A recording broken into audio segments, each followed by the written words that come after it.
La sorcellerie de ces villages est de taille. Je te dis qu'ils se sont même calmés pour un bon bout de temps. Sinon, ce qui se passe souvent ici, c'est du venez voir. Ah, tiens, Martina. Et moi, tu croyais être tombé dans un village sans histoire de sorcellerie le matin, le soir, à toute heure, à toute minute. Ici au village, il y a deux choses. Soit la sorcellerie, soit l'histoire de femmes. Parce que pour les femmes alors, les gens d'ici sont des champions. Et moi qui pensais qu'il n'y avait que le désordonné des Ngane, spécialiste dans ce domaine. Ah, car c'est ce qu'ils veulent faire croire. Qu'on laisse un gang tranquille. Lui, il fait au grand jour ce que tout le monde fait en cachette. Laisse-moi te dire qu'ici au village, il n'y a aucun homme qui ne fasse ce qu'un gang fait. Allons. Tu exagères certainement. Pas du tout. C'est parce que toi, tu es ton genre de catéchiste. Tu passes tout le temps dans ta Bible. Si bien que tu ne vois même pas ce qui se passe autour de toi. Azibé,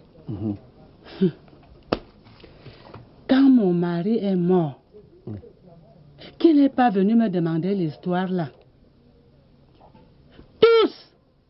Le chef, Bernard, Bounou. Même papa Fabien est venu. Anima Karwana. Ok.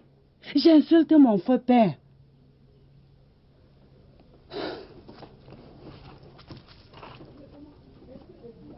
Et même quand mon mari était encore vivant, est-ce que je respirais? Au champ, à la rivière, ici même dans la cuisine, il y avait toujours un courageux qui venait me demander qu'on aille couper par derrière. Quoi? Ni vu, ni connu. Ouais, Martina. Je tombe des nues.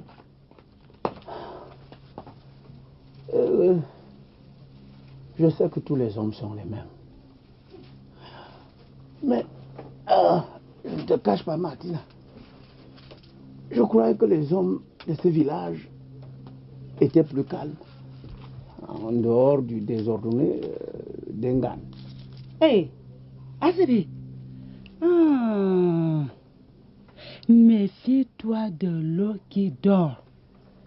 Je vais même te dire un secret. Chef, je suis rentré au village. Entre Olinga et moi, c'est fini. Quoi? Encore Olinga et toi? Mais qu'est-ce qui s'est passé entre Olinga et toi? C'est un 0. 1-0, c'est 1-0. Qu'est-ce que cela veut dire? C'est qu'il est nul. D'ailleurs, comme les jeunes gens de son âge, c'est un imbécile. Myriam, explique-toi bien. Que s'est-il passé quand on quitte quelqu'un avec qui tu vivais? C'est qu'il y a quelque chose qui ne va pas, de très grave entre vous deux. Dis-nous, que s'est-il passé? Le fainéant, au lieu de se vanter d'avoir une femme entreprenante et vaillante comme moi, et faire de même, le bonhomme dort à longueur de journée. Et c'est moi qui fais tout. Que veux-tu? Puisque tu lui as montré que tu avais beaucoup d'argent et que tu lui en donnais aussi souvent, tu veux qu'il cesse encore quoi? Moi à sa place, mais je ferai la même. Tu ne peux que t'en prendre à toi-même, Myriam. Dans la tradition bêtise de nos pères, c'est l'homme qui entretient une femme. Exactement. Quand toi, femme, tu montres que tu as beaucoup d'argent et tu m'entretiens, qu'est-ce que je fais? Je me laisse entretenir. Voilà. Tu te plains de quoi encore? Tu as trouvé un bon élève. Ce n'est même pas un problème d'argent entre nous.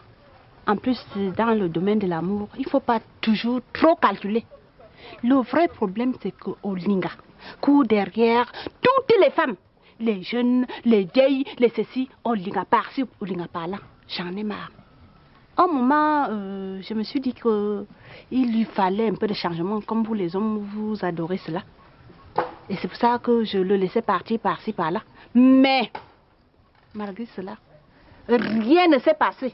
Écoute, Myriam, écoute. Tu sais, lorsque toi, tu tolères que ton mari ou bien ta femme aille dehors pour une seule fois, c'est une seule fois de trop. Mais qu'est-ce que tu veux encore? Laisse-le aller de temps en temps dehors, un point trait. Un coucou, hein?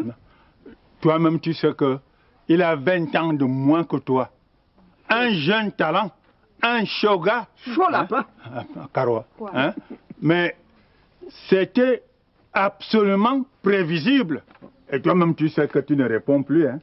Et tôt ou tard, ton show ira dehors. Hein, coucou? Un chaud lapin. Je vous ai dit que j'ai été tolérante. Mais, quand tu as dit qu'il est jeune talent, par rapport à qui et quoi? Je ne l'ai pas appelé. C'est lui qui est venu vers moi. En plus, je fais encore ça. Comme une jeune demoiselle. Hein?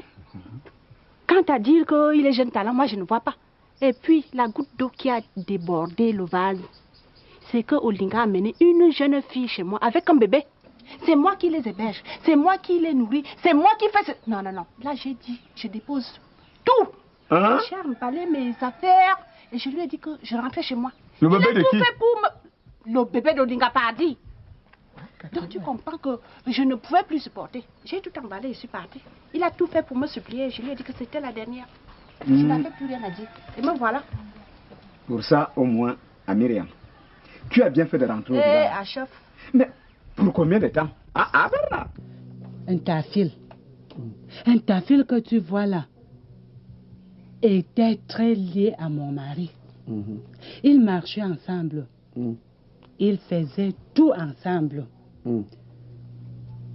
Mais si je te dis qu'un tafil est parmi ceux qui me servent le plus pour que je lui donne la chose là.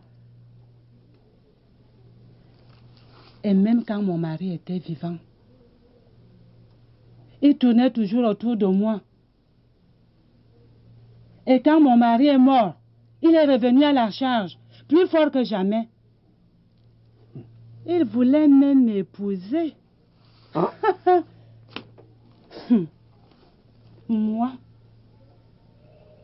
Martine Mvando, troisième femme d'un paysan. Je préfère vivre avec ma misère. D'ailleurs, il n'est pas question que je parte d'ici. Hein, Azibi? Il y a la tombe, il y a la maison, il y a les terrains, il y a les champs. Tout ça doit être entretenu.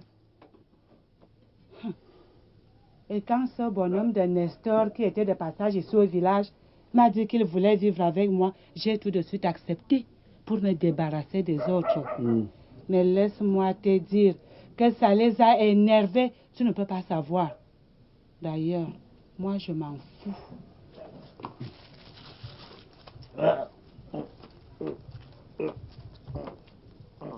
Azibi, on va arrêter comme ça aujourd'hui. Ah tiens, Martina. On verra comment tu vas dormir cette nuit. Comme ça, demain, on va entamer avec la deuxième partie. Martina. Oh. Je suis perturbé. Je te dis que je suis perturbé par toutes ces révélations que tu viens de me faire. Tu vas faire comment? Moi, je ne fais que te relever les réalités de ces villages. Et estime-toi même heureux d'avoir quelqu'un qui te les raconte. Tu ne sais pas là où tu mets le pied. Je suis perturbé. Je crois que ça va un peu. Je t'attends donc demain. Et surtout, n'oublie pas où. Oui. Ça fait 4 ou 5 fois que la même histoire se reproduit. Et avec des hommes différents. Moult fois. Mais les fins sont toujours les mêmes. Aujourd'hui, tu te rends au village, tu dis, tu viens refaire ta vie. Quelques mois plus tard, ça ne tient plus bon au village. J'ai pas déjà en ville. Mais ce qui est même très grave dans tout ça, ma fille, moi je te donne un conseil. Dès que tu sautes sur la moindre occasion, c'est celle de voir quelqu'un passer là en route C'est comme si on t'a tapé dans le cœur. Tu fais des bagages par-ci, par-là, tu vas encore en mariage. Le résultat est là. Où en sommes-nous maintenant, hein? Qu'est-ce que tu cherches même? Achef. Hein? Ah, où? Achef, je te jure que c'est la dernière fois. C'est fini entre les hommes et moi. Je suis rentrée au village, je vais me concentrer à d'autres choses. Ah ben non, peut-être avec les hommes, hein, c'est fini. Mais la seule chose que je demande, c'est de voir pour croire. Je sais que quelques jours plus tard, ça va encore être un problème. Des palabres, on fait ceci, ceci a fait cela. Toi là, c'est trop quand même. J'ai déjà soif. Qui vivra verra. Allons prendre un poche, Marceline. Ça me miroir déjà la soif. De toutes les façons, nous on est là. Je vous suis, chef, j'arrive, je range d'abord mes effets. Est-ce qu'elle est même la tête qui l'a fait là? Ah non, c'est trop.